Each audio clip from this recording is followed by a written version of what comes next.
3 လရှိပြီအခုကျွန်တော်အသက်4 နှစ်ရှိပြီလေကိုဘယ်လိုထိန်းချုပ်ရမလဲဆိုတာပဲ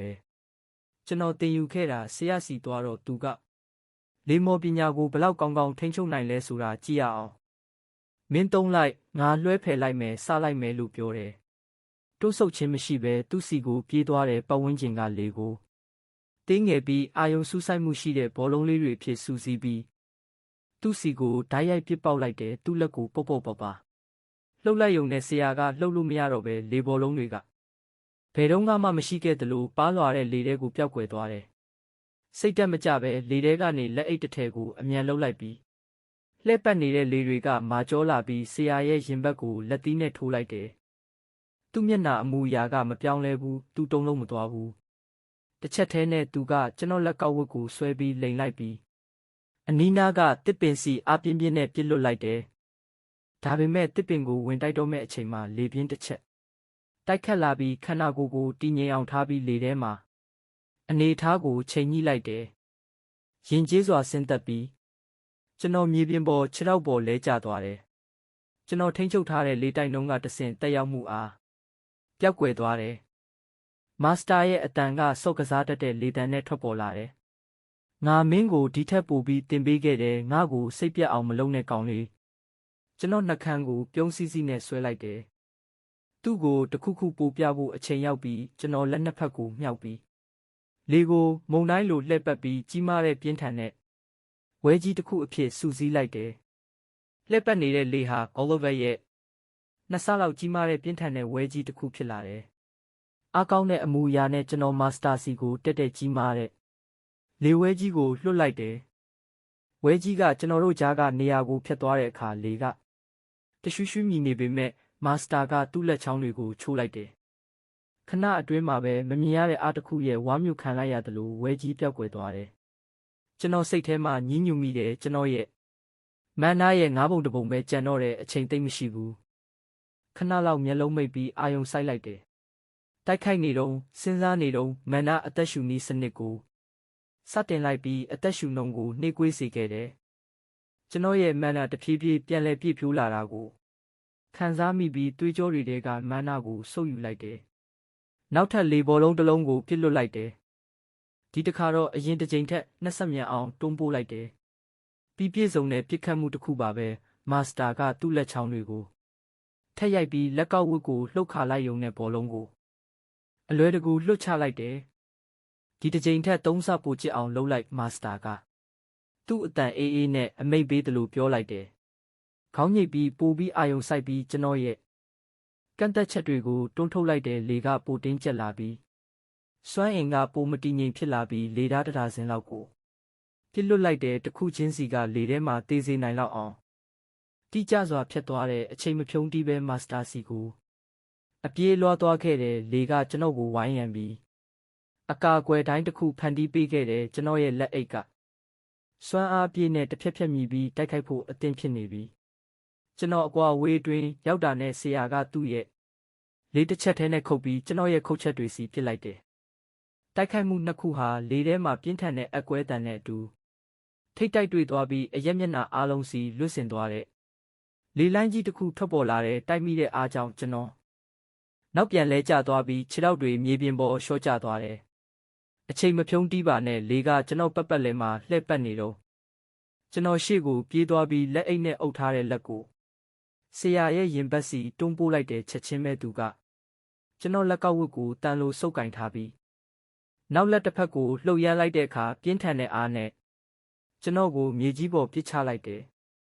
ကျွန်တော်မြေကြီးနဲ့ထိမိတဲ့အချိန်မှာကဘာကြီးခဏလောက်လဲပတ်သွားပေမဲ့ကျွန်တော်သွားတွေကိုကြိတ်ပြီးတွန်းထုတ်လိုက်တယ်ထိခိုက်မှုကြောင့်ကျွန်တော်ခန္ဓာကိုနာကျင်သွားပေမဲ့အားနည်းချက်ကိုမပြဘူးဆရာတင်ပေးခဲ့တဲ့အရာအလုံးပြီးနောက်မှာကျွန်တော်မငိုပါဘူးမာစတာနောက်ဆုတ်လိုက်ပြီးသူ့မျက်လုံးထဲမှာမယုံနိုင်စရာနဲ့လေးစားမှုတွေနဲ့ရောနှောနေတဲ့လူခန္ဓာကိုယ်ကဘလို့လို့ဒီလောက်တမာနေတာလဲအယိုးတွေကျိုးပြီးငိုနေလောက်ပြီလို့ငါထင်ခဲ့တာငါထရက်လိုက်ပြီးပြုံးလိုက်တဲ့ဆရာမြင်တဲ့အတိုင်းပဲကျွန်တော်မှအတော်လေးတမာတဲ့ခန္ဓာကိုယ်ရှိတယ်မာစတာကမျက်ခုံးတစ်ဖက်ပစ်လိုက်ပြီးသူ့တန်ကလေးနက်လာတယ်ဒါပေမဲ့နတ်ဖျားတစ်ပါးကိုအနိုင်ယူဖို့မင်းဒီထက်ပိုတန်မာတဲ့ခန္ဓာကိုယ်လိုအပ်လိမ့်မယ်ကျွန်တော်ခေါင်းညိတ်ပြီးမျက်နှာအမူအရာတင်းမာသွားတယ်ဟုတ်ကဲ့ကျွန်တော်နားလဲပါတယ် သူပြုံးလိုက်ပြီးအထင်ကြီးသွားတယ်မင်းကမင်းရွယ်ကောင်လေးတယောက်အတွက်တော်လွန်းတယ်ကျွန်တော်မပြီးသေးဘူးကျွန်တော်မျက်လုံးတွေကစိတ်ပိုင်းဖြတ်မှုနဲ့တောက်လောင်နေတယ်ကျွန်တော်ရဲ့မန္တရဲ့နောက်ဆုံးအချိန်နဲ့အတွက်ကျွန်တော်ခန္ဓာကိုယ်ရဲ့နှစ်ဆလောက်ကြီးမားတဲ့လေဘောလုံးကြီးကိုပုံသွင်းပြီးပိုးပြီးတိတ်လိုက်တဲ့ဘောလုံးကဖြစ်ပေါ်လာတဲ့အခါကျွန်တော်ပတ်ဝန်းကျင်ကလေထုကစွမ်းအင်တွေနဲ့ပောက်ကွဲထွက်လာတယ်တိတ်သေးပြီးအစွမ်းထက်ပြီးလွှတ်ချဖို့အသင့်ဖြစ်နေတဲ့ကျွန်တော်ခန္ဓာကိုယ်ကကျန်တာအားလုံးနဲ့မာစတာစီကိုပြစ်လွတ်လိုက်တယ်မာစတာရဲ့မျက်လုံးတွေခဏတာပြူးကျဲသွားပြီးသူ့ရဲ့တည်ငြိမ်တဲ့အမူအရာကရိုင်နေသွားတယ်ခဏအတွင်းမှာပဲသူ့ရဲ့လေလုံးကြီးကပိုသေးငယ်ပေမဲ့အလွန်မင်းဖိသိက်ခံထားရတယ်သူကကျွန်တော်ရဲ့အေယာမလေလုံးစီကိုတက်တက်ပြစ်လွတ်လိုက်တယ်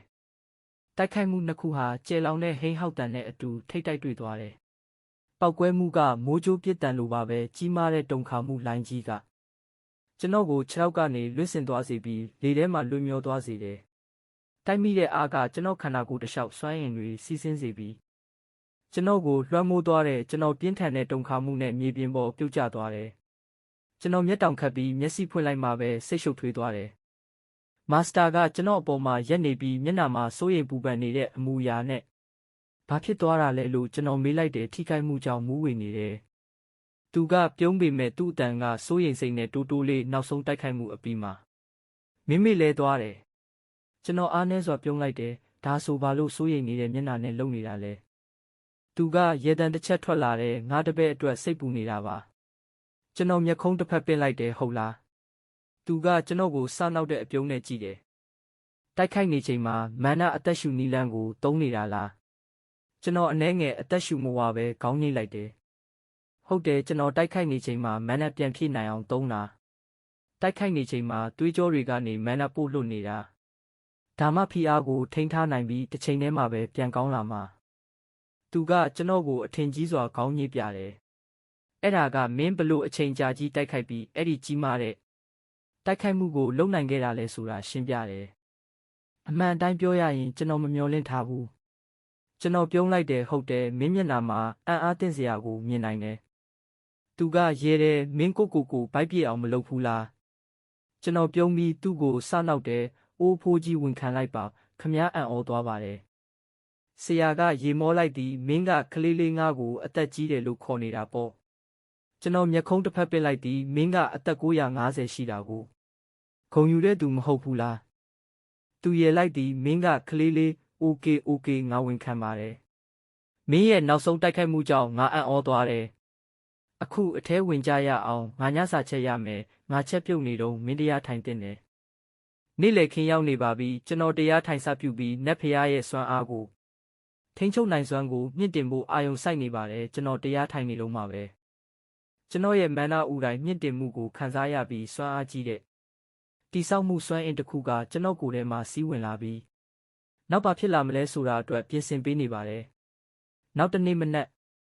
ဆရာကငါပြောထားတဲ့အတိုင်းမြို့ကိုသွားဖို့အဆင်သင့်ဖြစ်ပြီလားလို့မေးပါတယ်ကျွန်တော်ကဟုတ်ကဲ့အခုအဆင်သင့်ဖြစ်ပါပြီလို့ပြန်ဖြေပါတယ်ဆရာကသူ့လက်တစ်ဖက်ကိုမြှောက်ပြီးအရင်မြင့်တဲ့မန္တာကိုအသုံးပြုပြီးသူ့အရက်အမောင်းလောက်ရှိတဲ့ပါးလွှာတဲ့လေထုထဲမှာ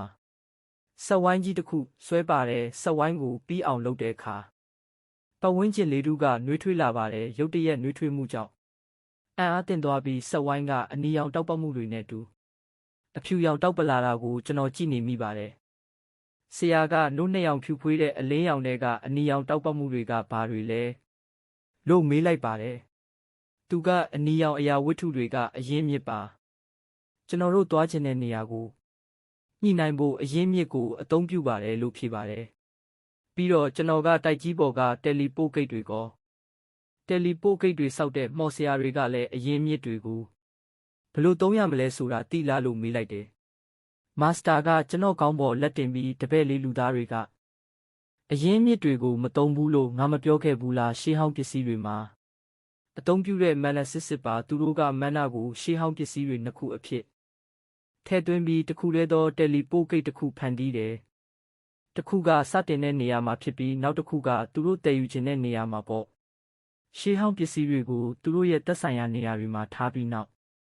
သူတို့ကအသက်ဝင်အောင်လုပ်ပြီးတာတယ်လီပို့ဂိတ်အဆင်သင့်ဖြစ်ပါပြီသူကတိုးတိုးလေးရဲ့ပြီးဆက်ပြောပါတယ်တစ်ခုဖန်တီးဖို့ကရှည်လျားတဲ့ လုပ်ငန်းစဉ်တစ်ခုပဲပွင့်လင်းမြင်သာတဲ့အဆင့်ကမော်စရာပဲလုပ်နိုင်ပါတယ်အချိန်လည်းအများကြီးကြာပါတယ်ပြီးတော့သူကလက်ကိုပြန်ရုပ်သိမ်းခင်ကျွန်တော်စံပင်ကိုနည်းနည်းဖော့လိုက်တယ်ကျွန်တော်တို့တယ်လီပို့ဂိတ်ထဲကိုဝင်သွားပြီးခြေလန်းတလန်းနဲ့တောအုပ်အပြင်ဘက်ကိုရောက်သွားပါပြီ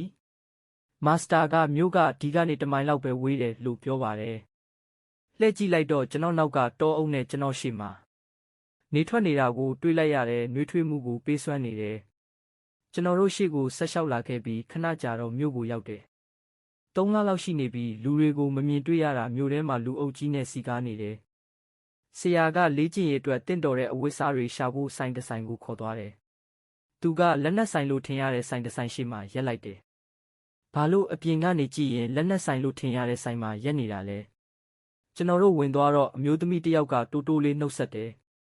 ဘာမှဂယုမစိုက်ပဲမာစတာကကျွန်တော်ကိုကောင်တာစီခေါ်သွားတယ်အဲ့ဒီမှာအညိုရောင်စပင်နဲ့ကော်ဖီရောင်မျက်လုံးတွေနဲ့အမျိုးသမီးတစ်ယောက်ကမာစတာကိုပြုံးပြီးအိုးမတွေ့တာကြပြီး AGS ဘလို့နေလဲလို့မေးတယ်သူကတည်ငြိမ်တဲ့လေတံနဲ့ကျွန်တော်အဆင်ပြေပါတယ်လို့ပြန်ဖြေတယ်ရုတ်တရက်သူမကကျွန်တော်ဘက်လှည့်ပြီးပြောစရာကောင်းတဲ့အတန်နဲ့ဒီမှာဘသူလေးလဲကြည့်ပါဦးအကြံပေးတာတစ်ခုကိုနောက်ဆုံးတော့လက်ခံလိုက်ပုံရတယ်လို့ပြောလိုက်တယ်မာစတာကအနှဲငယ်စိတ်တူတူနဲ့ကျွန်တော်ဘဲအကြံကိုမှလက်မခံခဲ့ဘူးသူကကျွန်တော်ရဲ့တပည့်ပါလို့ပြန်ဖြေတယ်သူမကရဲပြီးအိုးတောင်းပန်ပါတယ်ရှင်းလောက်ချောတဲ့သူ့ကိုမြင်ပြီးတဲ့နောက်ကျမကရှင်းရသားလို့ထင်ခဲ့တာရှင်တို့နှစ်ယောက်အတူတူကြည့်ကောင်းတယ်အခုဘာလို့ဒီအဝတ်နဲ့လက်နက်ရောဆက်ဆိုင်ကိုလာတာလဲပြောပြပါလို့ပြောလိုက်တယ်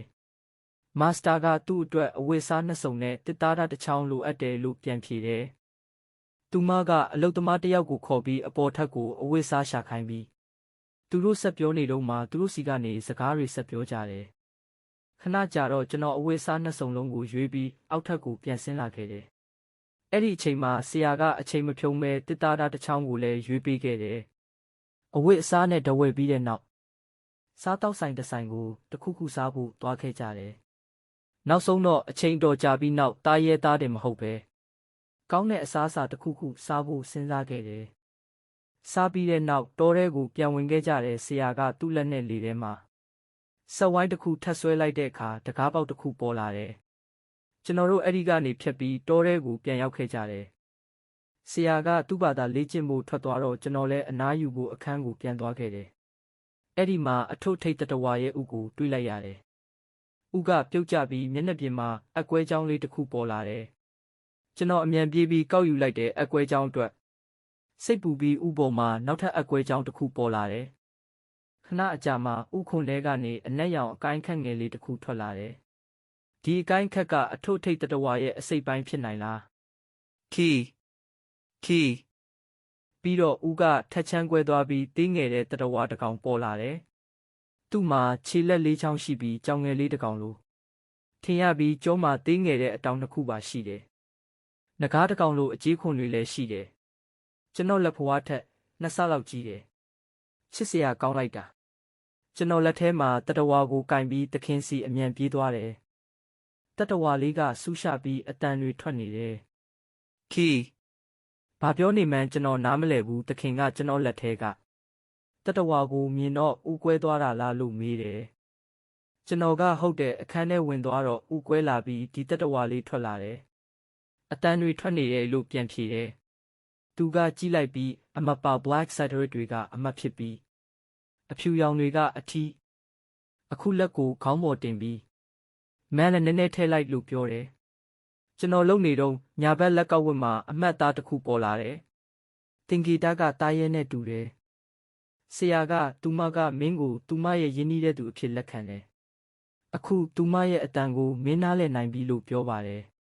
ကျွန်တော်တားရဲကိုကြည့်နေတော့အတန်တစ်ခုကျွန်တော်စိတ်ထဲဝင်လာတယ်ဖေကျွန်တော်အံ့အားသင့်သွားပြီးဟေးငါကမင်းရဲ့အဖေမဟုတ်ဘူးလေโอเคလားလို့မေးလိုက်တယ်ဆရာကရဲပြီးကောင်လေးငါထင်တဲ့အတိုင်းသူမကမင်းကိုခေါ်လိုက်တာလားလို့မေးလိုက်တယ်ကျွန်တော်ခေါင်းညိတ်ပြီးဟုတ်တယ်ဘာလို့သူမကကျွန်တော်ကိုဖေလို့ခေါ်တာလဲကျွန်တော်မသိဘူးလို့ပြန်ဖြေလိုက်တယ်ဖေကျွန်တော်ကငါ့ကိုအဲ့ဒီလိုမခေါ်ပါနဲ့လို့ပြောလိုက်တယ် မာစတာကတိုးတိုးလေးပြောတယ်ကလေးသူမရဲ့အုပ်ထိန်းသူဖြစ်လာလိုက်ပါငါသိတလောက်တော့သူမကနောက်ဆုံးကြံတဲ့သူပါသူမတယောက်တည်းပဲဆိုတာမင်းသိတယ်သူမကိုမင်းရဲ့သမီးအဖြစ်လက်ခံပြီးသူမကောင်းကောင်းကြီးပြင်းလာအောင်ကူညီပေးပါမာစတာကသူမတယောက်တည်းဖြစ်ကြောင်းပြောတဲ့အခါကျွန်တော်ရဲ့အထီးကျန်မှုကိုသူမလိုပဲကျွန်တော်ရဲ့စိတ်ထဲမှာတတိယမှုတွေပေါ်လာတယ်ကျွန်တော်ကအနှဲငယ်ပြုံးပြီးမာစတာရဲ့စကားတွေကိုသဘောတူခဲ့တယ်မာစတာကဆက်ပြောတယ်သူမလုံလောက်အောင်ကြီးပြင်းလာရင်လူသားပုံစံလဲယူနိုင်တယ်ကျွန်တော်ကတတဝါလေးကိုကြည့်ပြီးမင်းနာမည်ကအော်ရာပါဘလို့အတန်ထွက်လဲလို့မေးလိုက်တယ်ခီမာစတာကထပ်ပြောတယ်မင်းကိုမင်းပြင်ဆင်ထားပါမင်းရဲ့လေ့ကျင့်မှုကမနှက်ပြန်စမယ်